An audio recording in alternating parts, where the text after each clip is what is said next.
land here in Berkeley in the San Francisco Library, with whom we're partnering today, is also on Ohlone land. So if you are interested in giving your own recognition to the Indigenous land that you are on, please feel free to put that in the chat right now.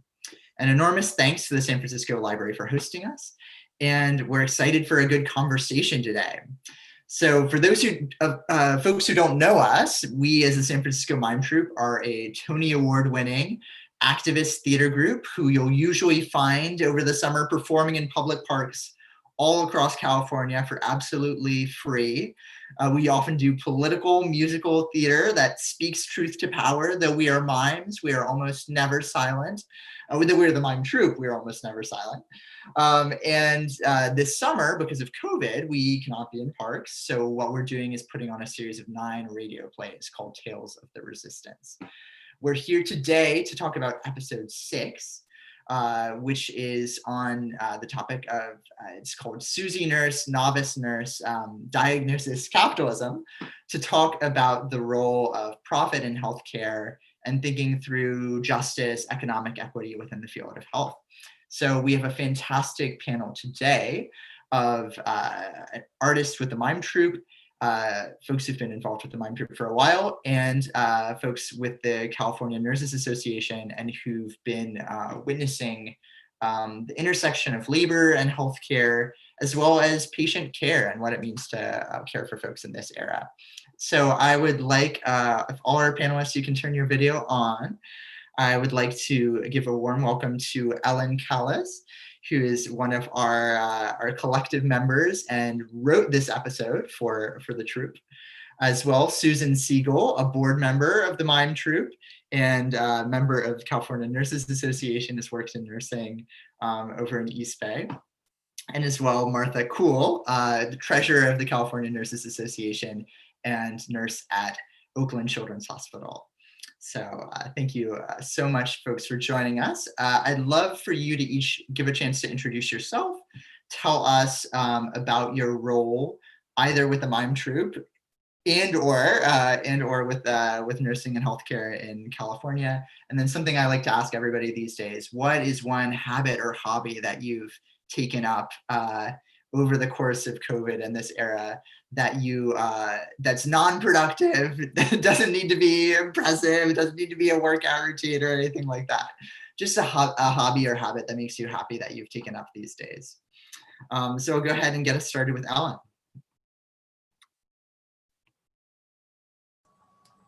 Unmute. I was just thinking of what I've taken up. I continue to garden. Gardening. I love to garden. I usually garden in a community garden, but because of all the circumstances and being shut in at home, I'm experimenting with my usual tomato and zucchini crop in my foggier backyard. So it was great until the smoke hit. Now I have smoked tomatoes. Smoked tomatoes. Ooh. Yeah, really. Anyway, my name is Ellen Callis. I've been with the San Francisco Mime Troupe for, wow, 34 years. Shocking.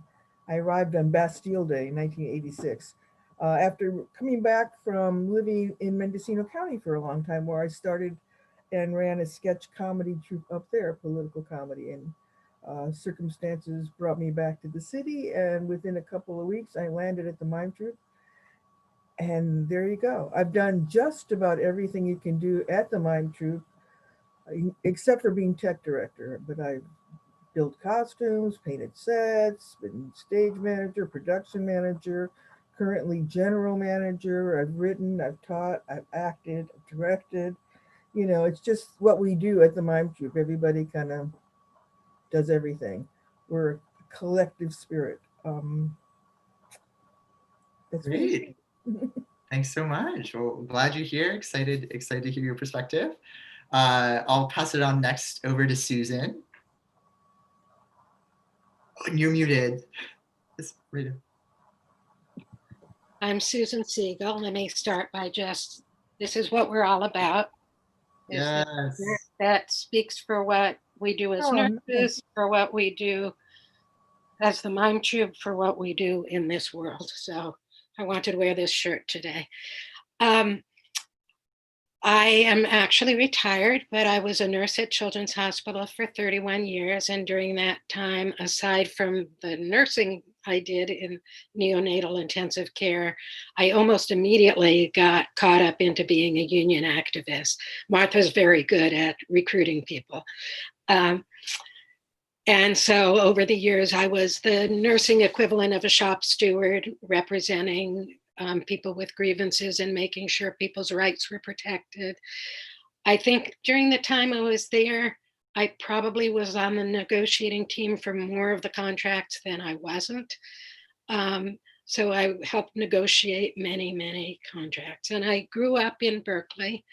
And so I started seeing the Mime Troupe right around the time probably that the Mime Troupe started being the Mime Troupe. We used to walk over to Live Oak Park. Oh, I've always loved the Mime Troupe, and I was really happy to join the board of directors a couple of years ago. As far as what makes me happy, first of all, I hate the word hobby. It seems like a sort of trivializing word for things that we love doing. But so just had to say that. I've always loved baking. So the thing that's made me happy is I've finally been baking baguettes that I'm really happy with. So that's been sort of fun. Great. Thank you so much. I will pass it on to Martha. Hi, everybody. I'm Martha Kuhl. And as was said, I am the treasurer of the California Nurses Association and secretary treasurer of our national, which is National Nurses United. I worked with Susan. I still work at Children's Oakland, and we've worked together for all those many years. I've been a nurse for almost 40 years now and a nurse's aide before that. But most of my career as a nurse has been spent here at Children's Oakland and working with Susan and many other nurses collectively to make our work lives better. And the number one reason that nurses do that is so that we can give great patient care. It's inextricably entwined, the two issues, unionizing nurses and safe staffing. So we've worked hard on that. I don't know that I have hobbies. I mean, I've had many. I garden, I love hiking and walking and swimming. But I guess learning new tech skills due to staying in might be my newest. I mean, it's certainly it's very time consuming, all these Zoom meetings. So, but it's good. And I think it does have some advantages because we can engage with people we might not otherwise engage with. So, yeah.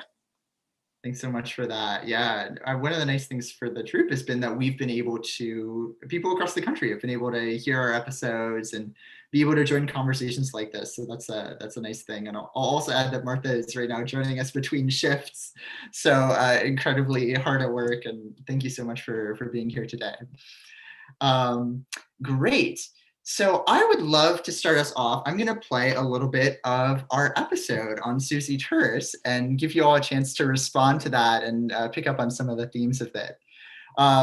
This episode, it focuses on a protagonist who's a nurse in this context who has a blood sample that's going to contain the magical cure that will get us our vaccine for COVID. And she's going across town to try to deliver this to the folks who can transform it into a vaccine. And in her encounter is trying to, runs across Dr. Janice, who is one of her friends, but also seems to have an evil twin. And over the course of this episode, this soundbite that you'll hear in a minute, we'll see that encounter between the good twin and the evil twin and see what works there. So I'm going to go ahead and play that, show my tech skills in this moment. It's all right. There has been a little change. Crosstown Lab is the newest addition to the Didymus Galaxy. What? Why? Consolidation. Cut the competition and raise the profit margin. You were right, Sparks. There will be more pandemics and a never-ending need for newer vaccines. Better to consolidate now and corner the market. Gosh, Dr. Janice, this doesn't sound like you. That's because she's not. Not what? Not her. This Dr. Janice is a liar and evil. You can't say that. I just did. This is Dr. Janice's evil twin, Dr. Janice. Yes! And thank you for giving me this blood sample. Within this little vial is my ticket to the very tippy top. With a vaccine developed from it, Didymus Labs will eclipse Pfizer, Roche, and Novartis so fast they won't even feel their own side effects. I will hold the patent on the one thing the world wants right now, the vaccine that will defeat COVID-19. COVID-19? COVID-19. But what about the people that will not be able to afford the vaccine? Yeah, the people. The people will have to pay just like everyone else. What if they can't? Then it is what it is. Golly, Dr. Janice, I wonder what your sister would think. I don't know. Why don't we ask her? What do you think, sister? Am I evil and ambitious? I think you are brilliant and pragmatic. Wait a minute. I'm glad to hear you finally say it. Susie, what's going on? It's impossible to be a healer in a system afflicted with a pre-existing condition of greed. And what does a bleeding heart get you but a big mess to clean up? Don't you see, Sparks? Dr. Janice and Dr. Janice are both Dr. Janice! And we're looking out for number one. That's me. And me. And if that's evil, well, it is what it is.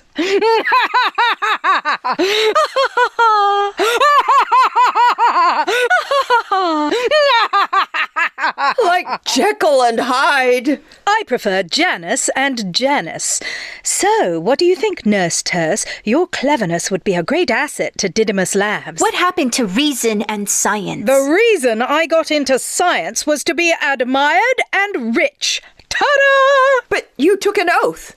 Do no harm. What harm is there in being a bazillionaire? You both act like capitalism is a dirty word. And free health care for all? Oh, that'll never happen. But if the people want it... The owners of this country won't allow it.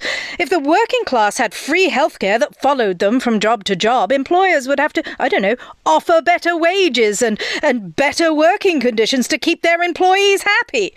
But as long as companies can threaten the workers with a loss of healthcare, we have the working class right where we want them. All right, I will stop us there. Excellent. I'd love to hear first from Ellen. What were some of the themes that you're hoping to get at through this part in this episode, or anything you want to share about that clip that I just shared with us? Yeah. Well, it cracks me up because the wonderful Lizzie Calogero, who plays Dr. Janice and Dr. Janice, clearly had a field day with it, going back and forth between the two Jekyll and Hyde characters. Well, when we first started this whole Tales of the Resistance, let me just go back briefly, because we originally conceived during our writing sessions way back at the beginning of the year, before COVID, we were developing our ideas for the election summer show. Knowing that the election was coming up, we tend to write with that in mind, to encourage people, like with all of our shows, to be activist and not be complacent, and to participate in democracy.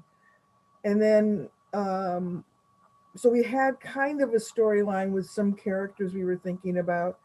But then when the pandemic hit, and we had, first of all, we postponed, our opening from our usual July 4th, thinking that by August 1st, everything would be just tip top and we'd be back to normal. And clearly that wasn't happening. So we pretty much had to pivot on a dime.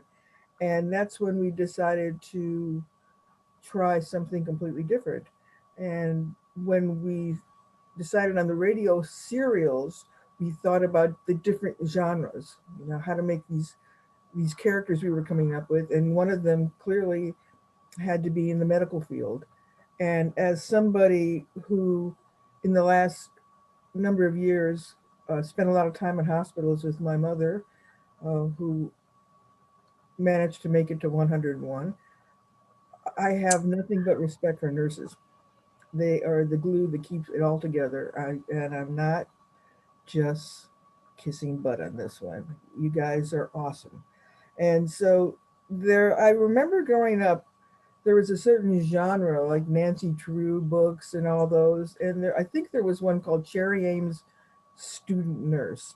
And, those kind of characters that are very earnest and pure and forthright. And so it seemed a natural form for this nurse. And so that's how we arrived at Susie Terse, Novice Nurse. And so Susie became one of those right out of school nurses that were drafted in because of the pandemic. So it's like, here's your degree, now get to work. And so her reality was suddenly being thrown into this intense scene. Yeah, I think that's a great way to sort of transition to y'all, to Martha and Susan, your experiences of, yes, totally, we are not worthy, to your experiences of what you've learned through your work in the nursing profession, and particularly that theme, that this resonances of that episode, and sort of the intersections between thinking about economics and thinking about the healthcare profession. So I'll go ahead and get us started with Martha. Anything that stood out to you from that clip? Well, it was certainly incredibly timely with the big emphasis on the vaccine right now before the election, and politicizing the science around the vaccine, and the emphasis of big pharma making billions of bucks on publicly funded research primarily on this is very prescient, I guess you would say. And it's been, that's one aspect of the healthcare system that's most people fully understand, that there's a huge amount of profit, and pharmaceuticals are incredibly expensive. And it's one of the reasons that many, many people, even with insurance, can't afford proper healthcare.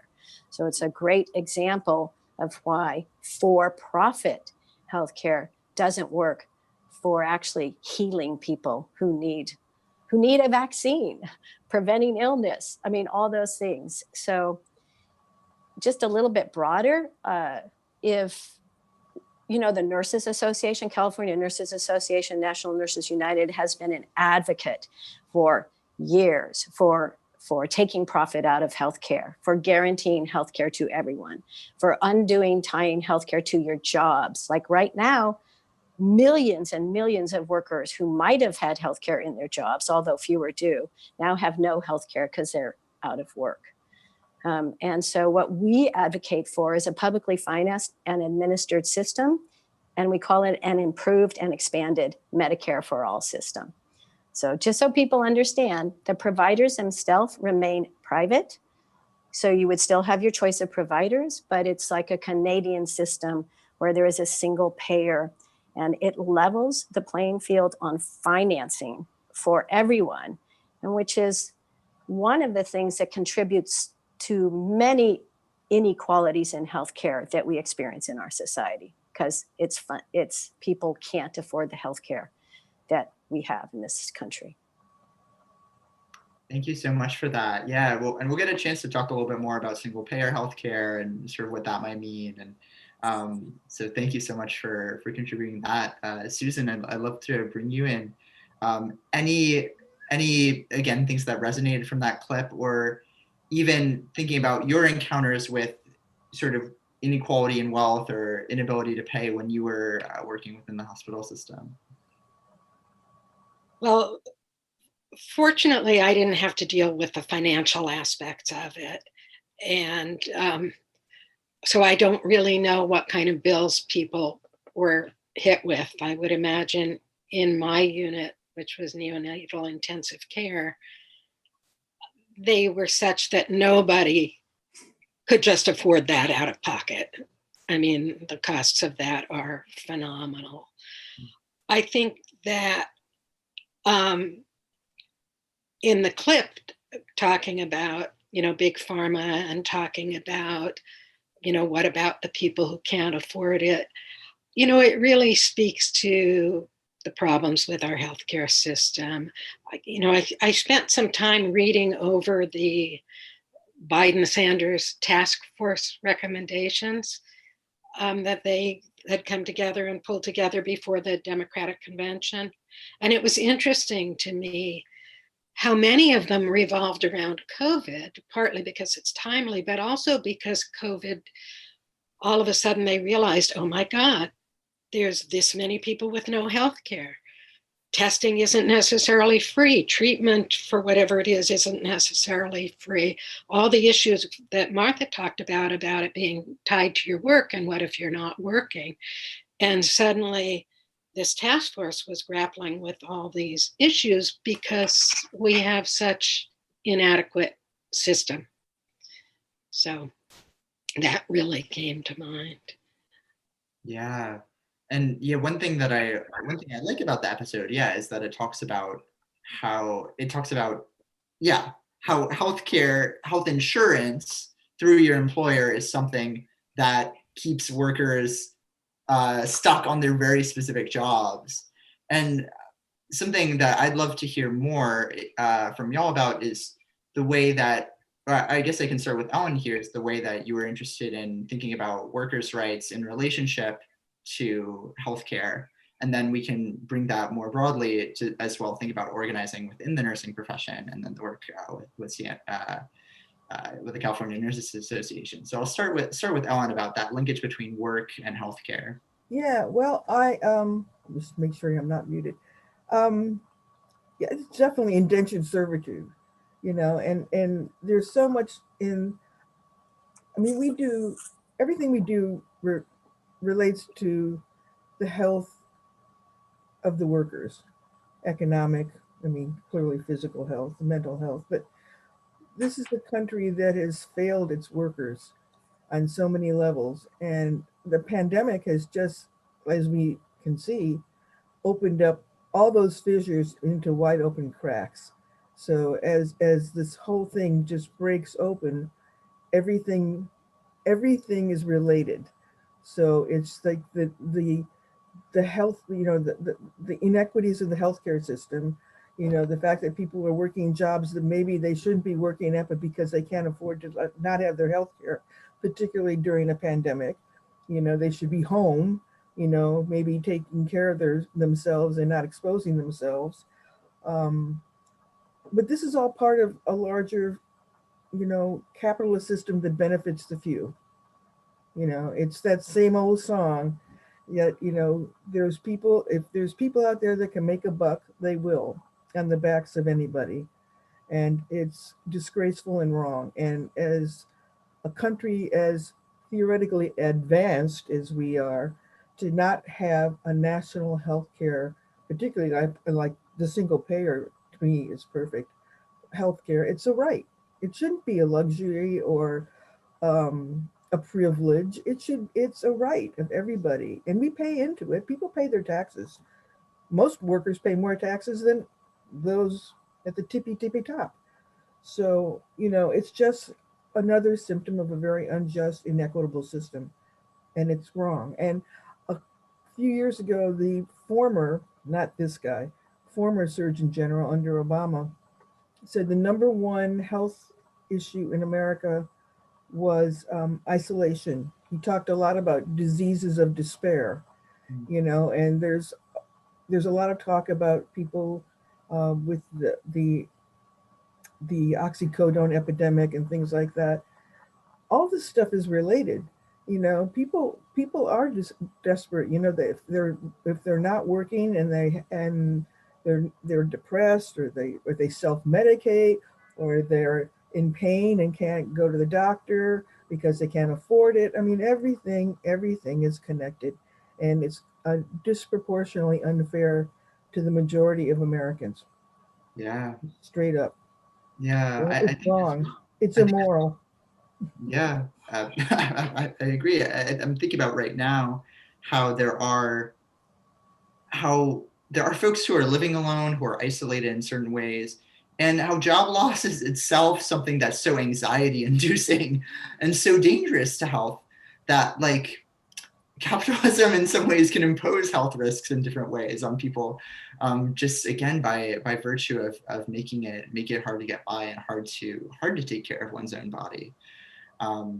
So on that note, I'm curious what y'all see as organized labor and the potential for that to intervene, both to make life better for nurses and to make the healthcare system more better in general. And I'll go ahead and start with Martha on this.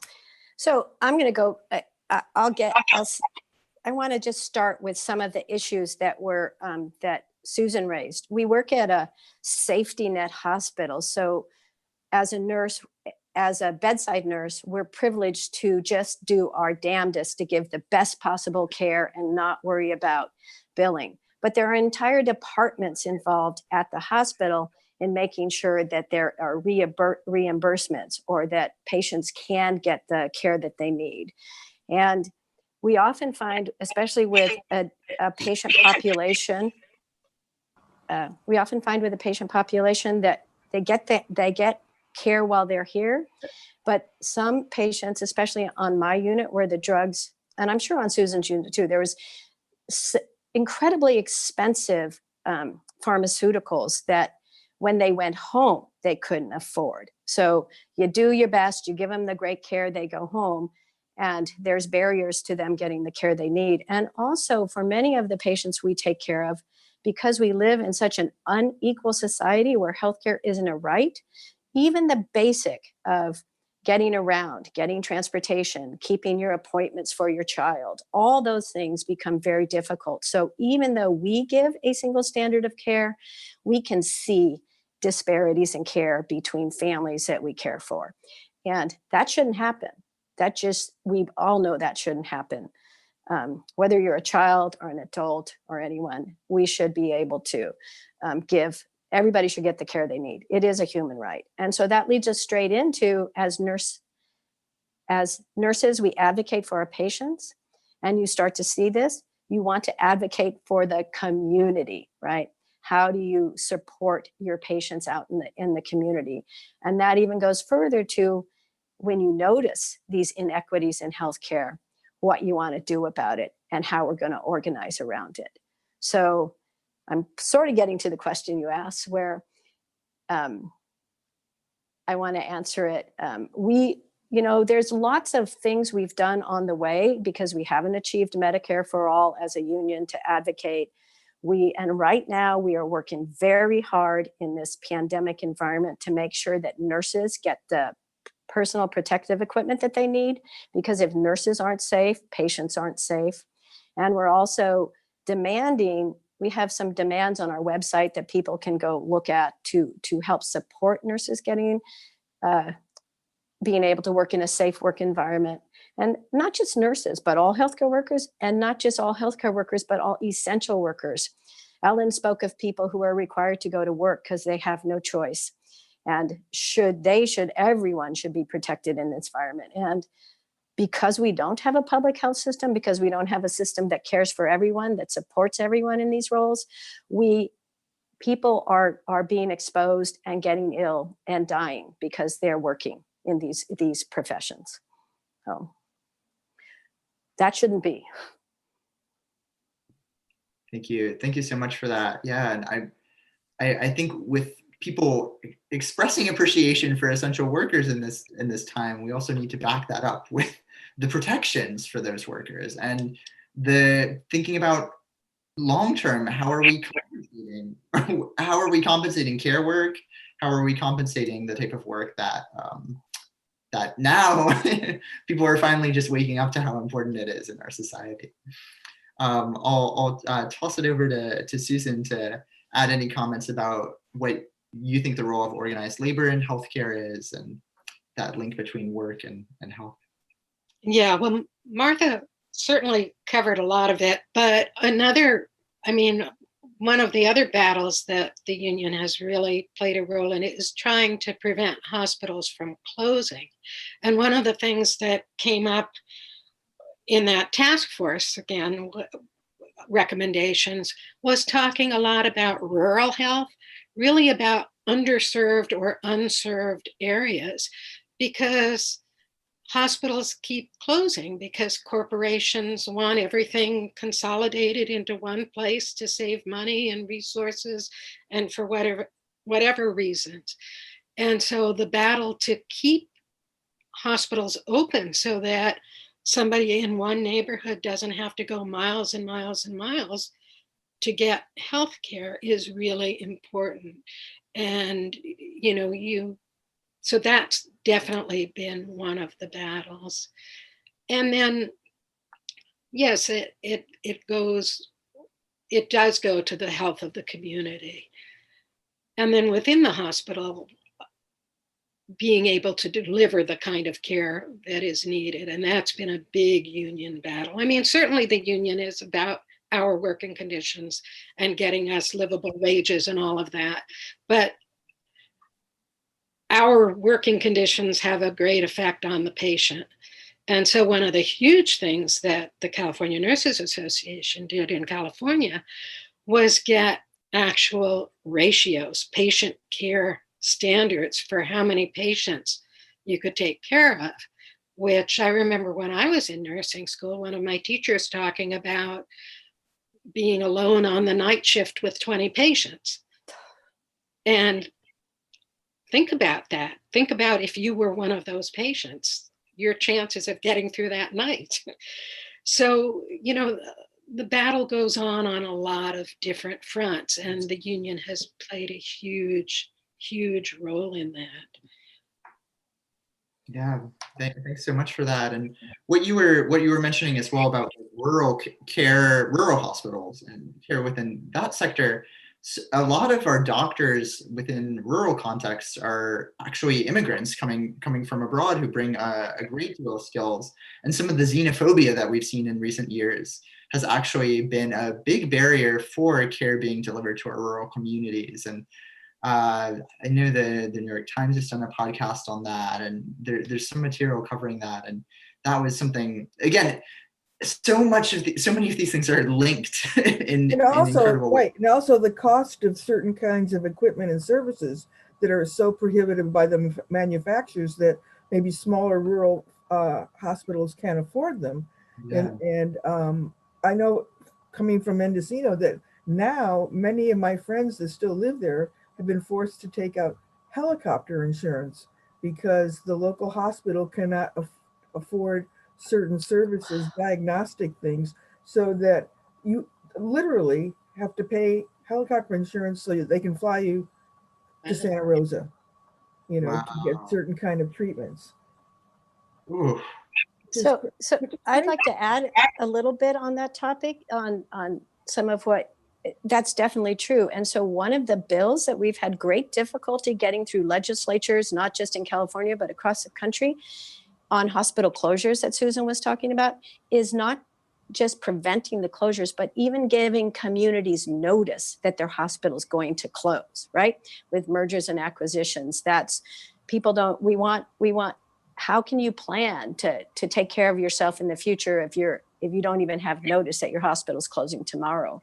And those ratios, as a floor nurse, getting ratios, that was huge advantage for all of us. And it allowed people to want to stay in nursing and actually have conditions where they could care for their patients.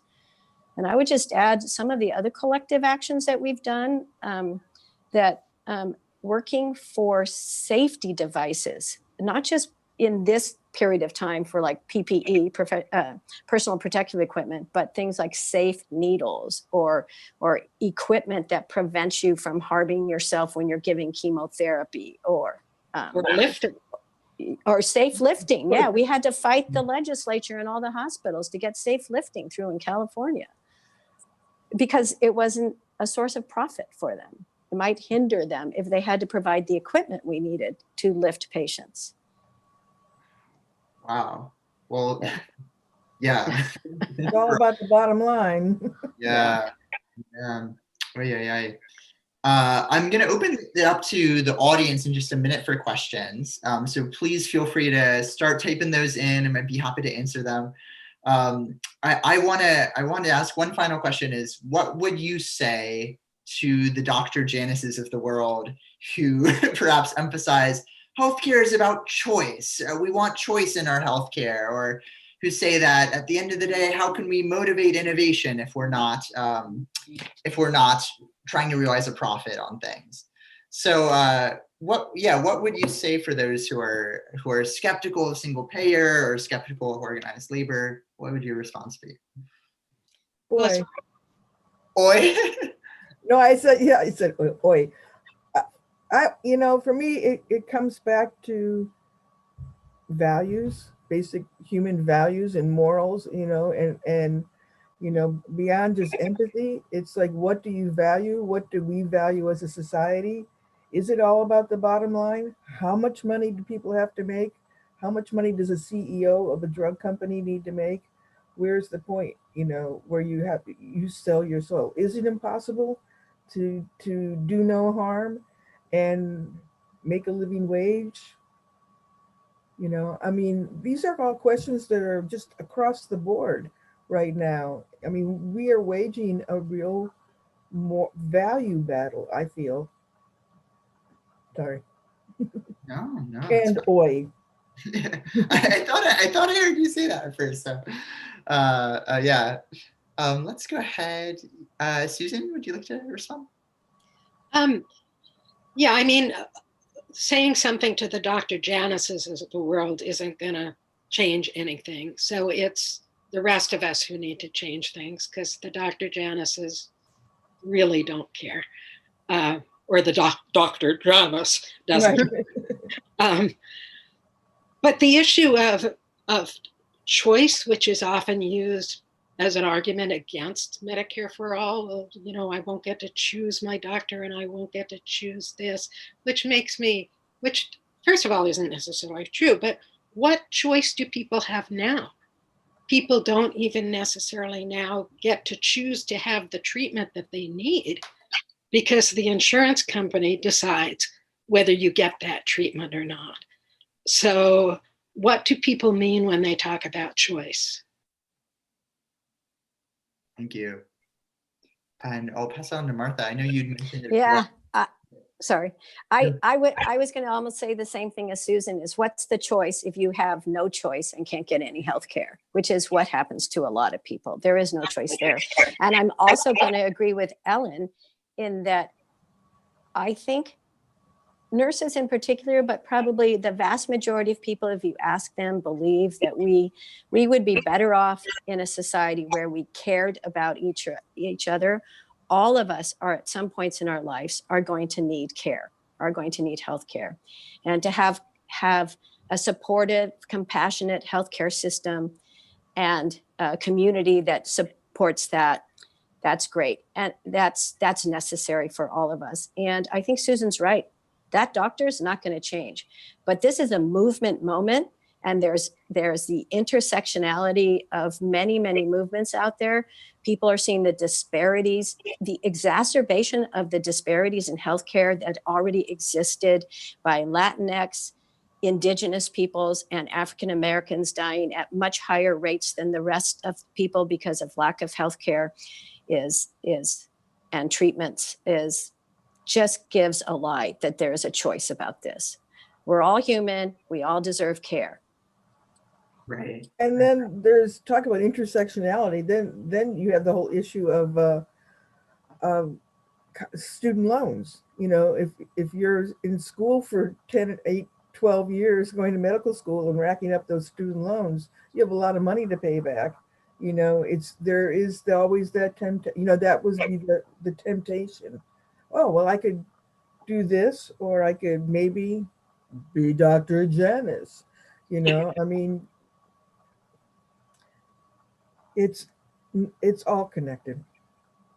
Right. If more people could get by doing work that benefited the world, you would have fewer people who feel the need to have financial security, getting that by means of exploiting the rest of us. The utopia. Right. I want to get to excellent questions that we're getting from the audience. The first, there's a lot of symbolic or performative appreciation of nursing, for example, clapping in the UK or donating lunches to hospitals. But how do people help pressure for a substantial change in healthcare and the working conditions of healthcare? Anybody want to jump on that? Well, there are many ways that people can do it. And that's a good lead in to me mentioning our websites. There is a MedicareForAll.org website, and it is the number 4, all one, Medicare number 4 all.org, and the National Nurses United.org websites. Both have information on things you can do to help out. The Medicare for All website has actions all across the country where you can get involved, has ways to help in terms of signing up for speaking to your legislator about if you need to pressure them to support Medicare for All, which candidates support Medicare for All, those kinds of things. Because this is a political question. Are we, Susan's right, looking at who supports what when you're voting and what they support is very important. And there are organized ways to get involved at those websites. So. Thank you. It's true. Yeah, we have another question coming in. What do panelists think about single payer healthcare versus a mixed system versus mostly private? Yeah, I'd love to hear. Let me see. Susan, would you be able to take that? Martha could certainly do it better than I could, but definitely single payer for me is the way to go. I think single payer, for one thing, really works best when it does include everybody.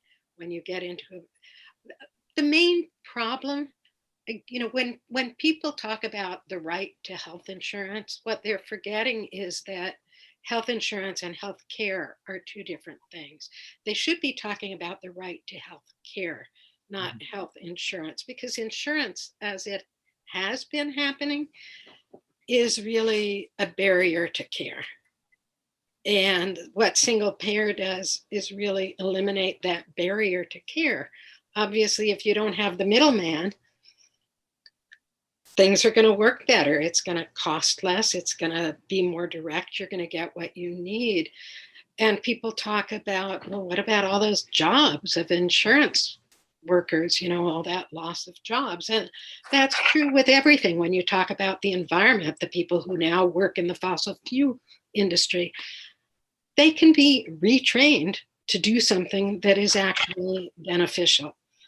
And, there will be more needs, and there won't be no bureaucracy at all in a single payer system. So, people can be retrained to do other kinds of work and things can keep on moving along. But the main thing is that people will not be denied care. Right now, one of the biggest problems, people not having insurance is huge, but most people who have insurance are underinsured in the sense that they don't know all the little loopholes and the ways that the insurance companies get around actually getting you the care you need.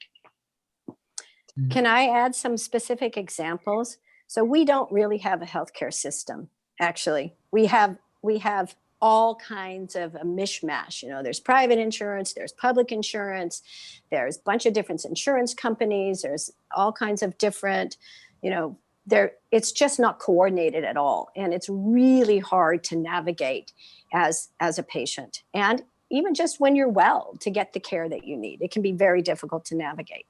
And I want to talk about how we were completely unprepared because we don't have a good public health system for this pandemic.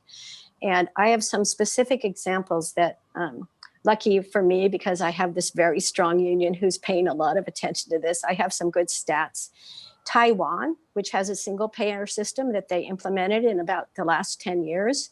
And now they're a smaller country, but even corrected for population numbers, they have far fewer deaths and infections than we do because they have a healthcare, a single payer system where they can care for everyone. Canada, same thing. They have far fewer deaths in ratio to their population than the United States. We are bigger, it's true, but we're up to almost 6.7 million cases, infections across the country, with almost 198,000 deaths. And of our healthcare workers, there is over 264,000 healthcare workers who are infected of those 6.7 million. And there are 1,723 healthcare workers dead.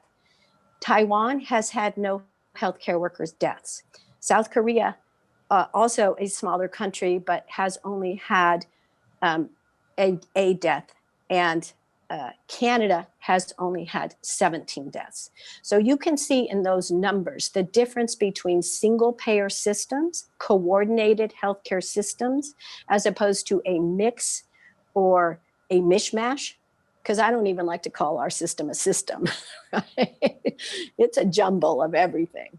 That we are much better off with a coordinated public health system, making sure people get the care they need when they need it at the level of care they need. And preemptive, health education and prophylactic care, instead of waiting till people are sick and then suddenly it's a scramble. If we had a real concerted effort for people to know how to take care of themselves, good nutrition. These things can be taught as early as grammar school. Some schools are doing it, but again, there's that disparity amongst different communities. If people had the information, maybe it wouldn't get to that point where it was so desperate. Preventative medicine, as they say. Totally. And if people, go ahead, please. Well, I just wanted to add, because I would be remiss as a nurse not to say that how these things are tracked in our country are also difficult to understand completely what's happening. So there is nobody who's tracking, nurses' deaths, and our country has had more nurse deaths than many countries. We've had recently up 214 nurses' deaths, and this is from reading. From us as a union, finding out about from other nurses organizations, and from reading the paper and tracking these kinds of information. And when we look at that, and those other countries don't have nurse deaths, it's like this country was not prepared, doesn't have a system. I'll just keep saying that. Single payer would at least be a step in the right direction, because remember, that's going to fix the financing portion. It's not going to necessarily do away with capitalism and racism that are intertwined in making it difficult to get access to care. But clear directive and enough of the mixed messaging.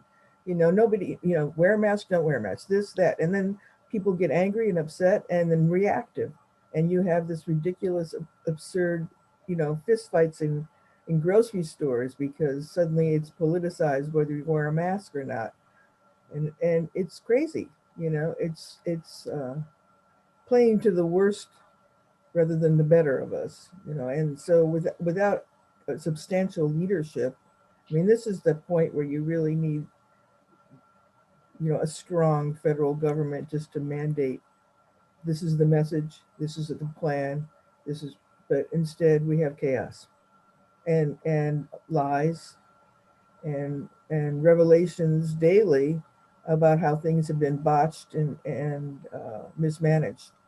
And so it's a spiral that is just tragic.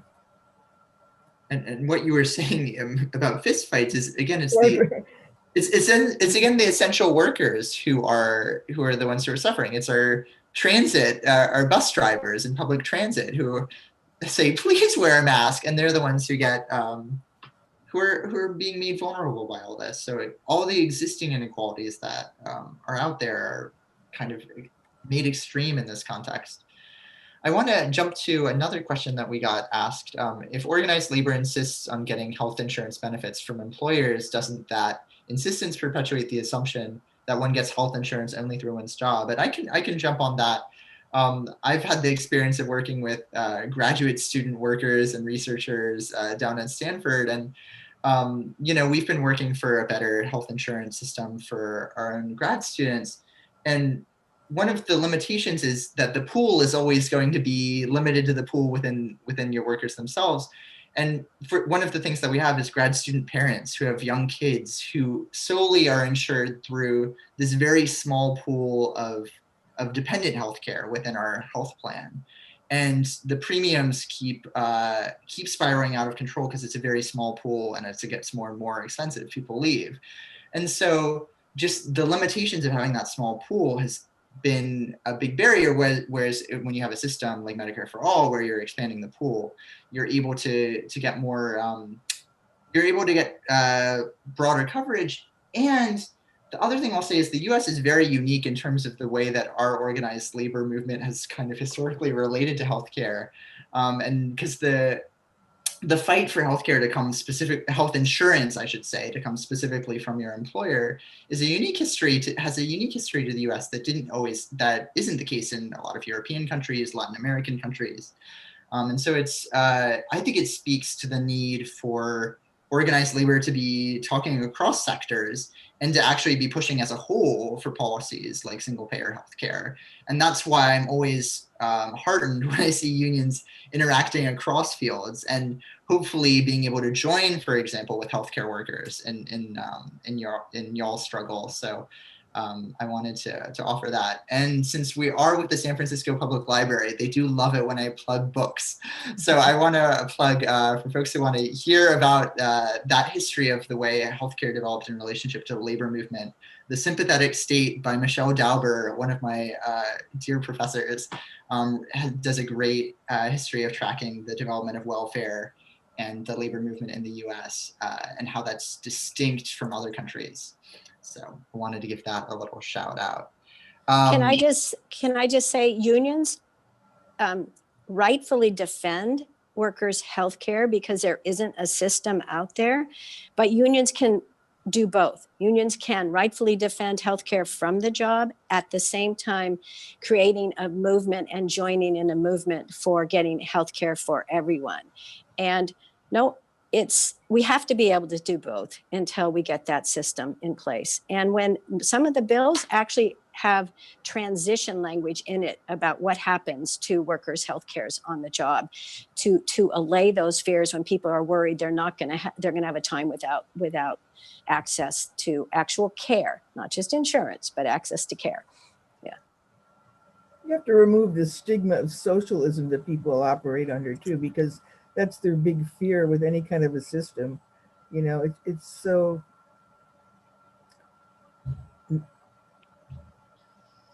what's the word I'm looking for? Counterproductive, I guess. It's the fear of like giving up your power, and instead of for the common good for everybody's health. Right. Yeah, I think sort of thinking about a both and approach it's not right to blame workers for seeking benefits from their employer, but we can also think coalitionally and again take both approaches. And I think that's such a strong way to do things.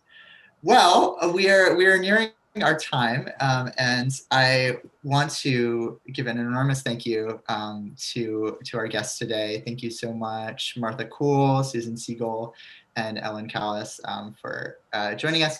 Again, to find out more about the California Nurses Association, you can visit their website, which I believe was linked in the chat a little earlier.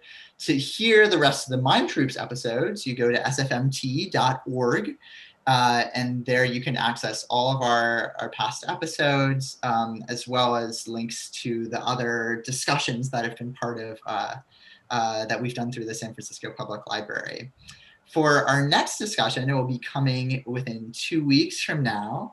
And that conversation is going to be a discussion of structural racism and systems of policing in the US. And we'll have guests from Critical Resistance, which is a organization that's working around alternatives to policing and the diverting of resources away from policing and into other community-based interventions that are able to address crime within our communities. So it should be a great conversation. I've done a workshop with them before, and they're So really many topics. It's so many interesting topics, so many I episodes. know these are The interesting 2020 times. 2020.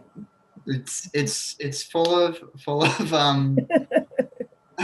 Well, a lot to chew on, and a lot to work on together as a group. So I think that's the challenge. That's the exciting part. yeah, I think that the challenges that have come our way at this moment in time were inevitable, and now it's just time to do it. yeah, Time to do it. musical theater. trying to make things happen. Well, thank you again, and I hope you all have a good rest of your afternoon. Wear a mask. Thank you all.